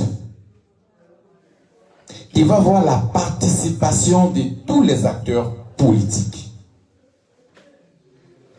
Donc, quand le président Bédié prend, n'est-ce pas, cette nouvelle, il emprunte cette nouvelle démarche, ça veut dire que le régime Ouattara est face au pied du mur, là. Mais en réponse du dialogue inclusif, déjà dès l'entame, le gouvernement choisit ses interlocuteurs en écartant certains. À partir de ce moment, quelle sincérité, quelle crédibilité accorder à un tel dialogue? Et je dis pour ma part qu'on ne gère pas un pouvoir d'État avec ses émotions. Et malheureusement, c'est ce à quoi nous assistons. Parce que, bon, pour M. Alassane Ouattara, il ne devait même pas avoir un petit Guillaume Soro, et donc, pour ça seulement, quelle que soit la position de Guillaume Soro dans le dispositif politique ivoirien, il n'en veut pas, il exclut des discussions. Mais en l'excluant, je vais être modeste, mais en excluant Guillaume Soro, c'est des dizaines, des centaines de milliers de personnes que vous excluez. Mais on ne peut pas personnaliser le débat politique en Côte d'Ivoire. Et c'est ahurissant. Vous verrez que c'est la première fois, en tout cas à ma connaissance, qu'un politique soit traqué jusqu'à traquer sa famille, au mépris de ce qu'on appelle en droit le principe de la personnalité des peines. Mais moi, c'est pas parce que je pose un acte, mon frère, mon épouse à la maison n'ont absolument rien fait. On dit non, comme le hasard a voulu, la nature a voulu que tu sois le frère de Guillaume Soro, tu iras en prison. Qu'est-ce qu'on reproche à ces deux frères qui sont en prison, si ce n'est que c'est des frères de Guillaume Soro? On ne peut pas personnaliser le débat en Côte d'Ivoire. Malheureusement, c'est ce à quoi nous assistons aujourd'hui. Et c'est en cela que nous restons très réservés, prudents par rapport à ce dialogue. Pour moi, ce dialogue, il a été lancé par le régime, pas parce qu'il en ressent la nécessité de voir les Ivoiriens, non. Il a besoin d'être réhabilité vis-à-vis de l'extérieur, vis-à-vis des partenaires. Il n'y a rien que ça. Il faut que nous le comprenions. Je vous remercie.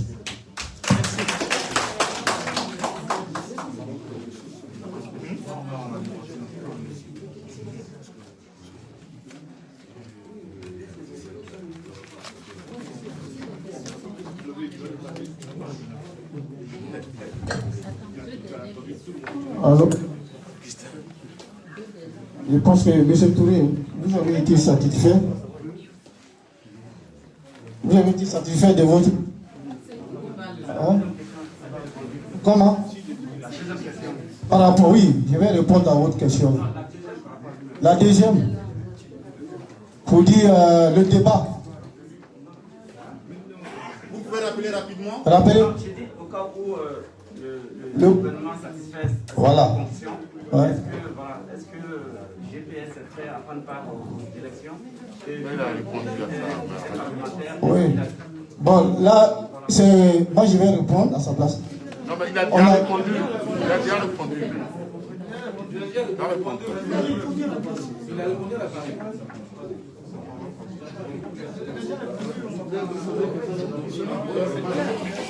Bon. C'est bon?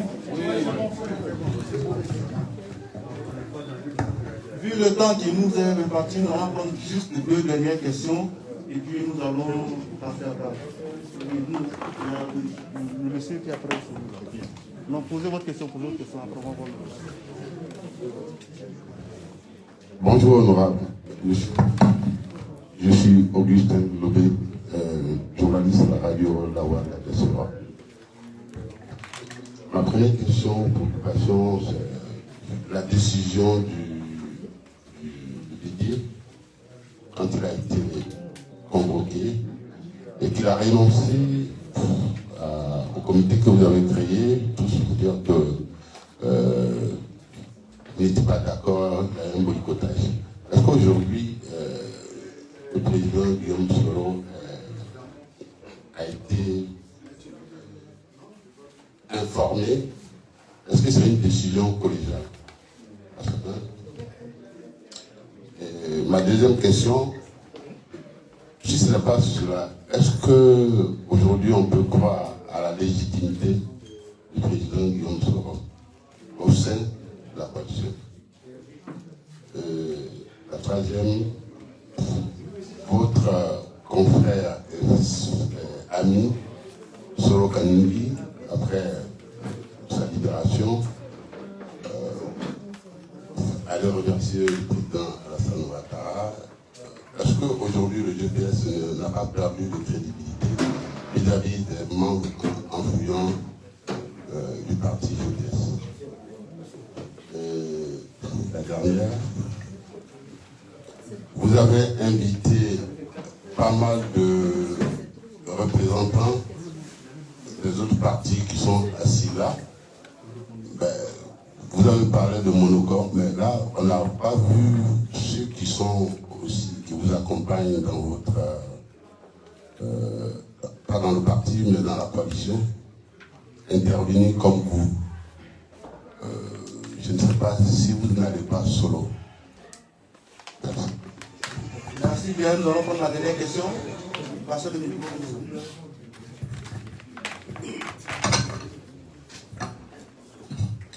Allô, bonsoir à toutes et à tous. Je suis Dago et membre RGPS. Alors ma question est la suivante. Les leaders de l'opposition nous ont demandé de boycotter les élections de octobre 2020 et nous les avons boycottées. Moi par contre, j'ai fait l'enrôlement mais je n'ai pas pu retirer ma carte d'électeur. Aujourd'hui, vous nous parlez de l'élection législative. Alors, avec quoi nous allons aller à ces élections, puisque nous n'avons pas pu retirer les cartes d'électeurs? Merci.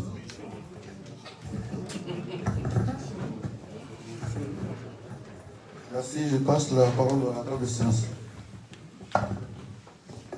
Je vais répondre à la dernière question. C'est ceux qui sont chargés d'organiser les élections qui doivent prendre les dispositions pour que, si éventuellement les élections législatives ont lieu, pour que vous ayez vos cartes d'électeurs. Mais je peux vous dire, avec la série actuelle, même si vous n'allez pas retirer, ça va être utilisé. Voilà. Même si vous-même vous ne l'utilisez pas, on va l'utiliser. J'étais en France ici, lors des élections présidentielles, j'ai appelé, après vérification, Moïse Fofana, j'ai voté. Alors que j'étais en France. Donc si vous n'allez pas retirer, ça va être utilisé. Mais pour plus sérieux, ceux qui en charge de l'organisation devaient prendre toutes les dispositions pour que les cartes... Je pense que ce n'est pas parce que les élections présidentielles sont terminées que l'opération de distribution des cartes s'arrête. À chaque élection, il y a le processus est reconduit, que ce soit la révision des listes électorales ou bien le retrait des cartes d'électeurs, ainsi de suite. À chaque occasion, donc vous aurez toujours la possibilité de retenir, de retirer. Pour ce qui est de la décision de dissolution du CNP, est-ce que c'est collégial? Je vais donner une réponse de principe. Et puis une autre réponse qui a trait à la personnalité qui était à la tête du CNP. Pour la question de principe, je vais dire à partir du moment où on a librement choisi de s'associer entre nous, de créer, n'est-ce pas, une structure. Le jour qu'on n'en veut pas, je pense que la moindre des politesses, c'est de demander l'avis des autres avant de prendre la décision. Maintenant, ce n'est pas parce qu'on n'a pas appelé la presse pour faire des consultations qu'on peut penser qu'il n'a pas eu de consultation. Voilà, donc à ce niveau, il n'y a pas de débat. Ça, c'est la question de principe. La question qui a trait à la personnalité du président Henri Konan Bédié, qui a toujours été un homme de dialogue, de consensus, de compromis, ne peut pas, et puis aussi très respectueux aussi des autres, ne peut pas s'aviser après une telle décision d'une telle importance sans au préalable en discuter avec les autres partenaires, même si ce n'était pas la question de principe, mais la personnalité du président Bédié l'aurait amené à consulter ses autres camarades, entre guillemets, de l'opposition avant de se prononcer sur ça. La légitimité de Guillaume Soro ne trouve aucune contestation au niveau de l'opposition. Je ne sais même pas d'où vient cette question. Parce que il a toujours, que ce soit le CNT, qui doit toutes les décisions, à chaque étape, il s'est entretenu avec son aîné, son père, le président Henri Konan Bédié, le président Laurent Gbagbo quand il le fallait, ainsi de suite. Donc, maintenant, il n'est pas présent physiquement. Ok? Donc, s'il n'est pas présent physiquement, on ne peut pas le voir. Bon, je m'excuse, mais il n'a pas le droit, le don omniprésent, voilà, omnipotent. Bon, non, il n'a pas encore, c'est vrai que c'est un fin politique, mais Dieu ne l'a pas encore doté de tel pouvoir. Donc s'il est en France, il peut être en Côte d'Ivoire. Donc il faut comprendre ça comme ça, mais ce n'est aucunement une question de légitimité au sein de l'opposition. La preuve, pour toutes les décisions majeures, le GPS a été consulté, a été associé, et chaque fois qu'il y a des besoins, il envoie ses représentants qui sont sur place là-bas. J'ai du respect pour l'honorable Kanigui, voilà, tout comme beaucoup d'autres de nos camarades qui ont décidé de déposer leurs valises ailleurs. Ça, c'est leur droit, parce qu'on ne peut pas avoir une conception de principe à géométrie variable. Si nous disons, nous luttons pour la démocratie aussi commande, n'est-ce pas, que chacun soit libre de choisir sa voie, sans que le ciel ne puisse lui tomber là-dessus. Et c'est pour cette raison que nous nous battons, parce que si ce principe avait été appliqué par le RHDP, le fait que le président Guillaume Soro ait refusé de rester au RHDP, tout ce qu'il subit aujourd'hui, il ne l'aurait pas subi. Et donc, c'est une question de démocratie. Chacun est libre de choisir sa formation politique. Mais cela est très loin d'être un cas de désaveu pour le GPS, ou bien pour le président Soro. Mais le RHDP qu'ils ont rejoint est usufruitier du travail d'autres cadres ailleurs. Je veux dire, vous verrez, leur porte-parole principal est bien quelqu'un qui a fait toutes ses armes, qui a tout eu au niveau du PDCI. Je vais parler du ministre Adjoumani. Il a quitté, il est parti, mais ça ne veut pas dire que le PDCI est en déliquescence, ou le PDCI est mort, loin s'en faut. Donc la politique, surtout sur les tropiques, beaucoup de fois, ce n'est pas forcément des questions d'idéologie. Si quelqu'un se sent plus à l'aise à retourner, après avoir combattu une formation politique, si se sent à l'aise de retourner aller siéger là-bas, c'est son droit le plus absolu. Mais le GPS, nous nous portons bien. Nous continuons la bataille, qui est la bataille de la démocratisation de notre pays, l'instauration d'un état de droit et surtout, la fraternité qui ne devait jamais quitter les Ivoiriens. La solidarité qui ne devait jamais quitter les Ivoiriens, qui malheureusement nous a quittés. Et ça, c'est un des points essentiels de la politique du président Soro et des JPS. La fraternité entre les Ivoiriens, la solidarité entre nous. Nous n'avons pas d'autre pays, nous n'avons qu'un seul pays, qui est la Côte d'Ivoire. Et aucun peuple, aucune ethnie ne peut en exclure l'autre. Et puis, on ne peut pas vivre en autarcie, quoi. C'est pas possible. C'est pour cette raison, tous les actes que nous posons, toutes nos préoccupations devaient nous amener à une Côte d'Ivoire de concorde, de fraternité, où vous faites bon vivre. Que vous soyez au nord, au sud, à l'est, à l'ouest, partout où vous vous trouvez, vous êtes chez vous. Et ça, c'est important. Nous avons connu ces périodes. Moi qui vous parle, je peux dire que je suis très bien placé pour en parler, pour vous parler des bienfaits, n'est-ce pas, de cette bonne cohabitation qui existait entre les différentes ethnies. Moi, c'est vrai que je suis député de Ouroflas, Sifié Kamalo. Je suis né à Bégerville. Je suis allé très tard dans le Ouroudougou. Je suis allé quand je travaillais déjà. Voilà, quand j'étais accompli. C'est là que je suis allé dans le Ouroudougou. À Bégerville, chaque fois que je vais à Bégerville, c'est toujours avec beaucoup d'émotion que je retrouve Bégerville. Parce que c'est les miens, c'est là-bas, c'est toute mon histoire. Voilà. Mais là aussi, il n'y a pas de Kouérabou. Kouérabou, je veux dire, c'est les ressortissants de Séguéla. Il n'y a pas de Kouérabou à Bégerville. C'est un mélange. Où nous sommes nés. Vous avez des baoulés, des bétis, etc. Pour la petite histoire, je peux vous dire, nos parents nous appelaient quand on était plus jeunes les petits bétis. Vous savez pourquoi? Quand on venait en vacances, on avait nos amis, Dago, Marc, c'est Marc, pardon. La cohabitation était tellement fraternelle. C'était les mêmes familles, à la limite, vous voyez.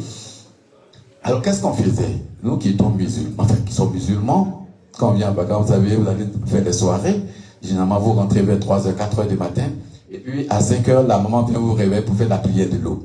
Alors, nous, pour échapper à ça, quand on venait en vacances, on déménageait chez les marques, qui sont bités, pour échapper juste à la prière du matin.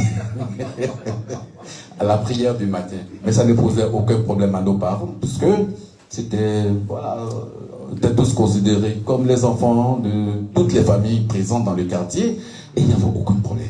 Vous voyez, pour moi qui ai connu ces bons moments, il est clair que un des enjeux, au-delà de la politique, de pouvoir, mais ce que nous devons combattre aussi, c'est cette politique hideuse qui est là aujourd'hui, qui tend à laisser croire que non, si je quitte le pouvoir, telle zone va être écrasée, si je ne reste pas au pouvoir, va... Non, non. Pratiquons une politique qui rassemble plutôt qui divise.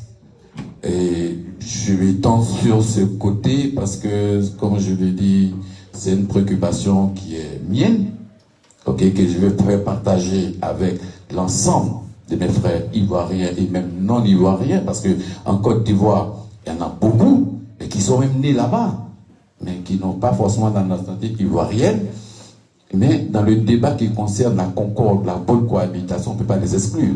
Il faut les intégrer pour en débattre. En tout cas, c'est sur ces mots, sur cette notion de concorde, de réconciliation, d'accord, de bonne cohabitation entre les Ivoiriens que je voudrais mettre fin à cette conférence de presse, tout en vous réitérant les remerciements et les remerciements du président Guillaume Soro, président du GPS. Je vous remercie.